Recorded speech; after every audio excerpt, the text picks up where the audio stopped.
Hey guys, welcome to my YouTube channel Raju abroad. तो मैंने decide किया था जैसे ही मेरा वीज़ा अप्रूव हो जाता है मैं मेरा खुद का यूट्यूब चैनल चालू करूँगा। लेकिन वो पॉसिबल नहीं हो सका क्योंकि मेरी वजह से एक्चुअली मैंने एक दो गलतियाँ की थी, उसकी वजह से मेरा वीज़ा डिले हो गया। और अभी फ़िलहाल मैं यूएसए में हूँ। आज 22 ऑफ जनवरी है। मेरा वीज़ा इंटरव्यू था 15 ऑफ दिसंबर को।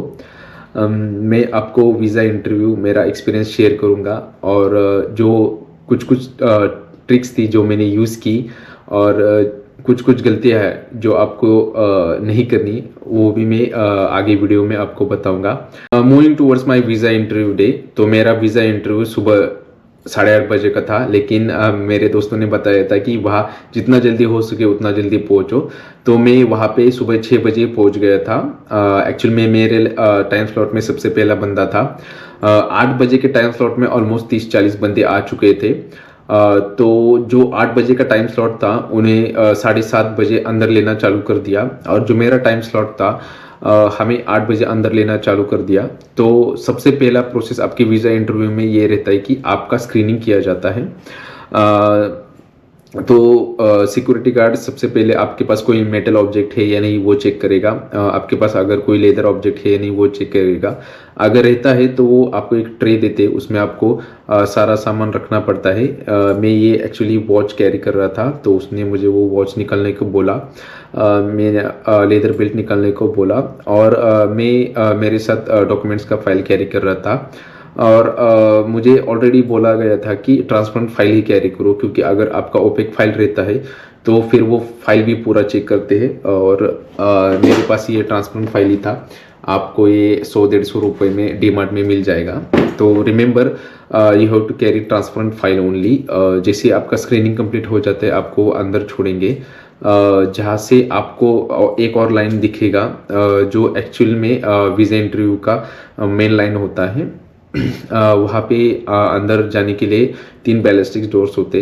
मुझे मालूम नहीं बाकी के कॉन्सुलेट में कितने हैं, लेकिन चेन्नई वीज़ा कॉन्सुलेट में 3 बैलिस्टिक डोर्स थे। तो सबसे पहला खोल के आप अंदर जाके पहला लेफ्ट लोगे। उसके बाद 2 बैलिस्टिक डोर्स है, उसको ओपन करके अंदर जाना है। फिर आपको और एक लंबी लाइन दिख जाएगी। तो उसमें आपको लगना है। उसमें मेरे ख्याल से मैं 10-15 मिनट खड़ा था। तो at the end of the line आपको सारे काउंटर्स दिख जाएंगे। मेरे ख्याल से चेन्नई में अभी 22-25 वीज़ा काउंटर्स हैं। मेरा काउंटर नंबर 14 था। I was assign to African guy. Actually 15 दिसंबर मेरे ख्याल से उस दिन चेन्नई कॉन्सुलेट का ब्लैक डे था, क्योंकि बहुत सारे रिजेक्शंस थे।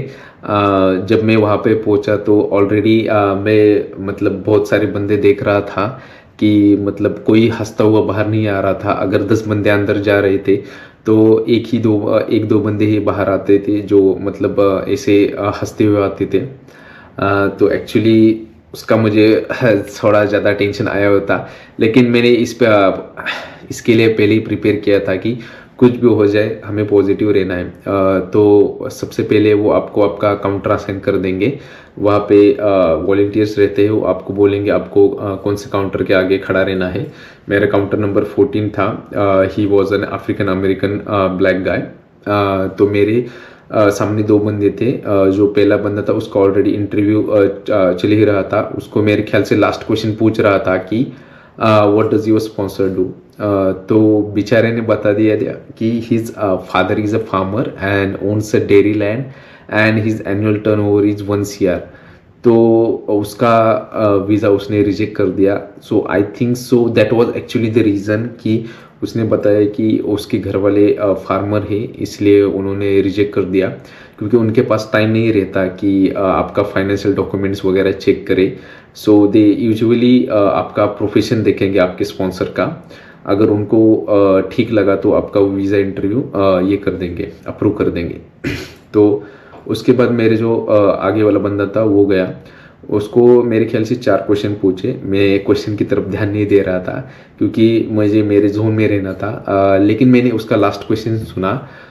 उसको लास्ट में ये पूछा कि how is your undergrad related to your master's, और बेचारे को एक्सप्लेन करने में थोड़ी दिक्कत आ गई। वो थोड़ा ऐसा पॉज लेके बोल रहा था। तो लेकिन उसने उसे बोला कि please face your 4 fingers and I am rejecting your visa. तो बेचारा बंदा उससे रिक्वेस्ट किया 2-3 बार, लेकिन उन्हें कुछ फ़र्क नहीं पड़ता। तो फिर मेरा नंबर आया। मैं जैसे ही वहाँ गया, मैंने सबसे पहले बोला good morning officer. So remember you have always to greet the officer no matter what. अगर वो रिप्लाई भी नहीं किया फिर भी चलेगा, लेकिन you have to greet the officer at any cost. मैं वहाँ पे गया, मैं उससे बोला गुड मॉर्निंग ऑफिसर। उसका रिप्लाई उसने कुछ भी नहीं दिया, वो नीचे ही देख रहा था। तो मैं तो समझ गया कि अपना काउंसलर खतरनाक है।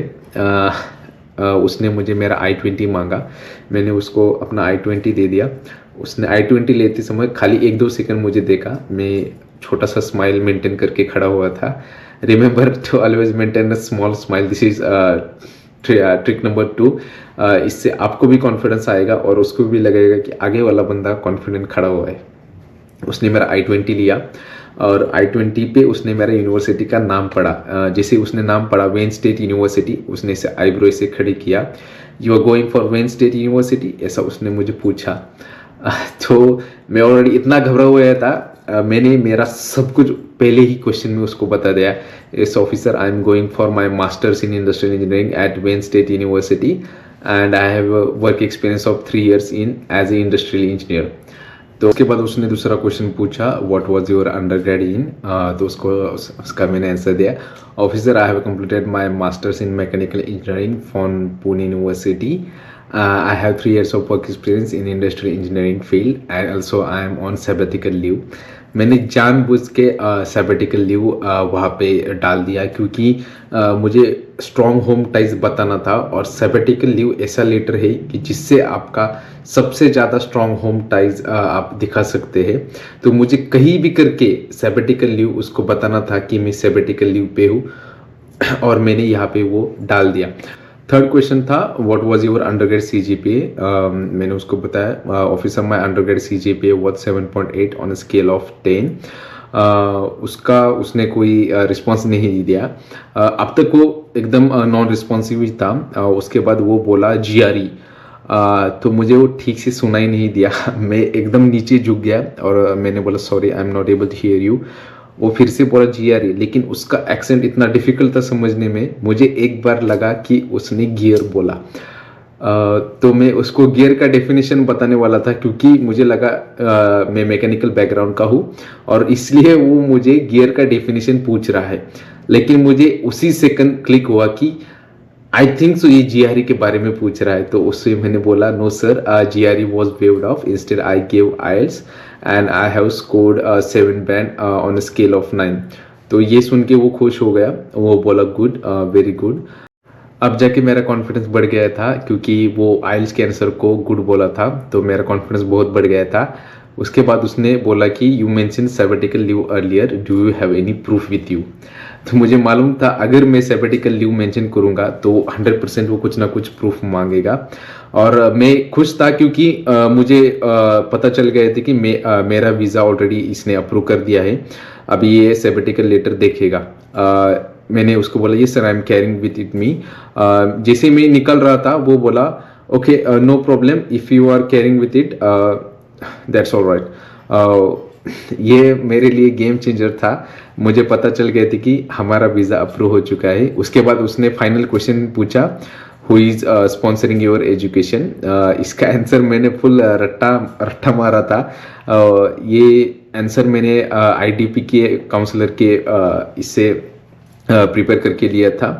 Officer, my parents are going to sponsor my education with their dedicated saving of 32 lakh rupees and also I have secured loan of 52 lakh rupees from IDFC First Bank. मैं मेरा आंसर पूरा complete करके ऐसा खड़ा था और चेहरे पे से छोटा स्माइल मैंने ऐसा मेंटेन किया हुआ था। उसने पूरा आंसर सुना, ऊपर देखा और मेरी तरफ देख के बोला okay okay okay I am approving your visa.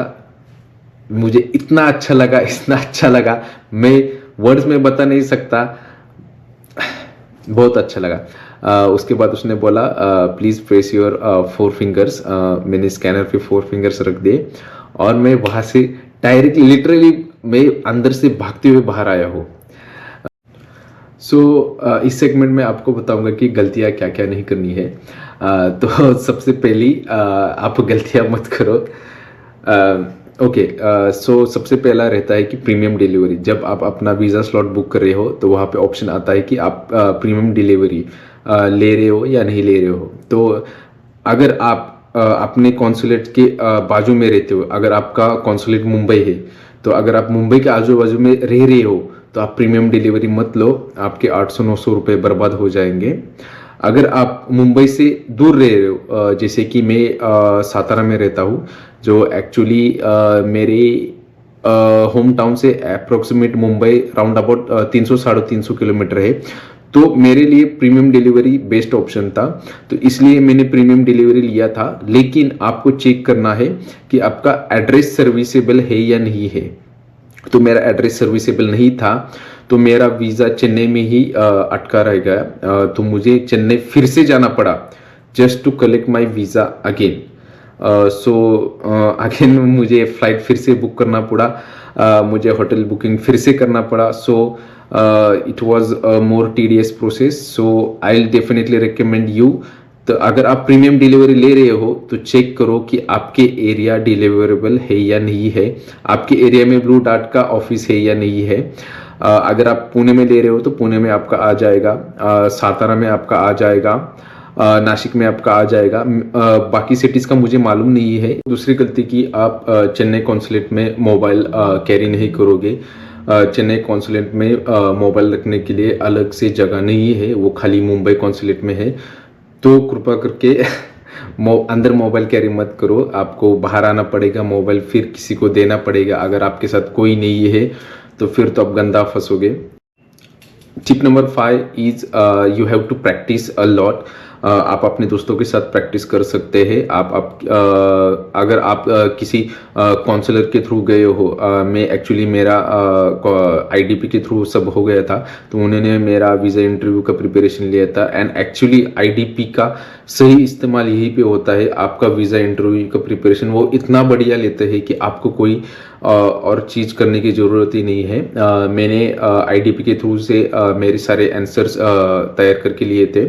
मैं मेरे दोस्तों के साथ भी प्रैक्टिस करता था और मैं एक स्टेप आगे चला गया था। मैं मिरर के सामने भी प्रैक्टिस करता था, जिसकी वजह से मुझे थोड़ा सा मतलब जो फियर था कि how I can talk in front of mirror, क्योंकि हमें ग्लास की उस सामने रह के ही बोलना पड़ता है, तो वो मेरा एक फियर था जो चला गया था।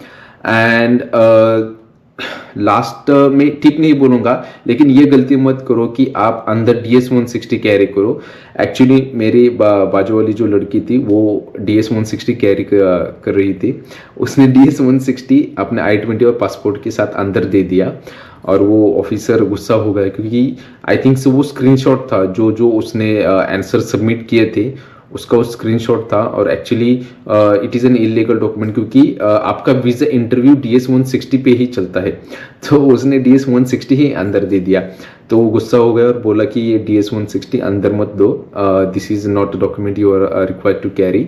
अच्छा हुआ कि उसका पॉइंटर मेरे ख्याल से 9.8 और 9.9 था, इसलिए उसका वीज़ा अप्रूव हो गया। उसके लिए भी उससे ट्रांसक्रिप्ट मांगा था, उसने मतलब पूरा ट्रांसक्रिप्ट देखा और फिर उसको वापस दे दिया। Coming to my last tip is, अगर आप वर्किंग हो तो always make sure you mention that you are on a sabbatical leave. आपको आपके मैनेजर से या फिर आपके HR से सैबेटिकल लेटर लेना है। Sabbatical letter is actually the most important letter, because it shows the कि आपके पास सबसे ज़्यादा स्ट्रॉन्गेस्ट होम टाइज है। सैबेटिकल लेटर एक्चुअली एक लेटर रहता है जिसमें मेंशन किया होता है कि जैसे आपका 2 इयर्स का कोर्स कंप्लीट हो जाएगा, आप इंडिया रिटर्न आओगे और यहाँ हमारी कंपनी में at a higher position work करोगे। तो this is the best home tie document which proves your home ties. अगर आप वर्किंग हो तो I will 100% recommend that you try for sabbatical letter. और अगर आपको नहीं मिलता फिर भी कोई प्रॉब्लम नहीं है, लेकिन मुझे मिल गया था, तो मैंने उसको जैसे ही मुझे चांस मिला मैंने मेंशन कर दिया that I am on sabbatical leave. And I think so that mentioning the sabbatical leave and answering confidently and having a small smile on my face, these all three were the factors for getting my visa interview approved. And I hope that all you can utilize these trips as well. And all the best for a visa interview.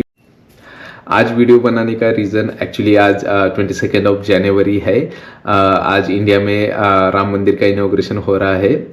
और मेरा actually आज birthday भी है, तो इसलिए मैंने आज plan किया था कि अगर चैनल चालू करना है तो आज ही करेंगे. इसलिए मैं सैफरन कलर का शर्ट पहन के बैठा हूँ.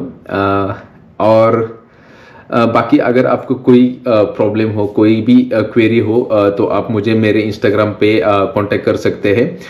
मेरे चैनल का नाम है राजीव अब्रोड और मेरे इंस्टाग्राम हैंडल का नाम भी सेम ही है @राजीव अब्रोड RAGEEVABROAD. आपका कोई भी क्वेरी हो आप मुझे DM कर सकते हैं. अगर मुझसे सॉल्व होता है तो मैं आपको उसका सोल्यूशन 100% बताऊंगा.